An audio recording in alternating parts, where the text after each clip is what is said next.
நேத்துக்கு ஸ்கூல்ல நான் கேட்டிருந்த அந்த செயிண்ட் யாருன்னா, செயிண்ட் ஆக்னஸ். செயிண்ட் ஆக்னஸ்ன்னு சொல்லக்கூடிய அந்த செயிண்ட் வந்து ரோமன் நகரில வந்து பிறந்தவங்க. அவங்க ரோமன் நாட்டோட ஒரு செல்வ செழிப்புமிக்க பிரபு குடும்பத்தில பிறந்தவங்க.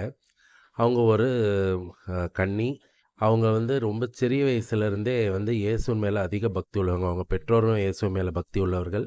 கிறிஸ்துவுக்காக தன்னையுடைய கற்பையே வந்து காணிக்கையா ஒப்புக் குடுக்கணும்னு நெனச்சு அவங்க வாழ்ந்துட்டுருக்காங்க.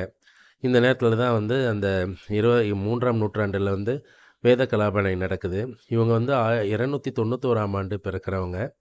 இந்த வேத கலாபனை நேரத்தில வந்து இவங்க ரொம்ப போராடுறாங்க. ஏன்னா வந்து நெறைய பேரு இவங்க ரொம்ப அழகா இருக்கிறதுனால, நெறைய பேர் வந்து இவங்கள தொடர்பு கொண்டு இவங்கள வந்து மேரேஜ் பண்ணிக்கணும்னு விருப்பம் தெரிவிக்கிறாங்க. அதில வந்து அந்த நாட்டு அரசரோட, இளவரசரோட எ அதாவது அரசரோட மகன் இளவரசருக்கும் அதில ஒரு ஆர்வம் இருக்கு.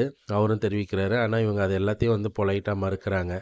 இதனால் ஆற்றம் கொண்ட அந்த டைக்ளோஷியன் சொல்லக்கூடிய அந்த அரசன், ஆ இவங்கள வந்து புடிச்சு சிறையில அடைச்சு, இவங்கள படாத பாடுபடுத்தி, இவங்கள பலவிதமான துன்பங்களுக்கு ஆளாக்கி, இவங்கள வந்து தலைய வெட்டி கொலை பண்றான். அதுக்கு முன்னாடி இவங்களுக்கு நெறைய டைம் குடுக்குறான். நெறைய முறை வந்து, "நீ மாறு, நீ வந்து மேரேஜ் பண்ணின்னு வாழு, என் மகன கல்யாணம் பண்ணிக்கோ" அப்படிலாம் சொல்றான்.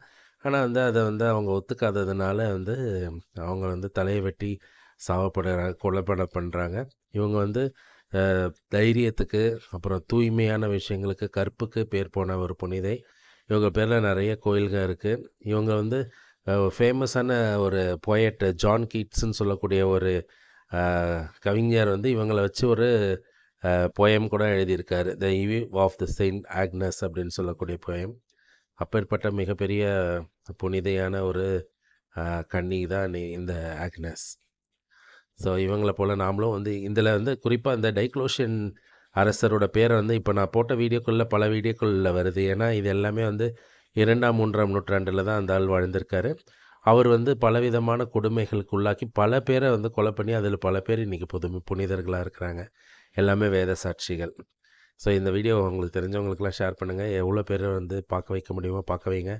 அவங்களும் நிறைய புனிதர்கள அறிஞ்சு புனித வாழ்க்கையில வாழறதுக்கு நாம உதவி செய்வோம். Praise the Lord.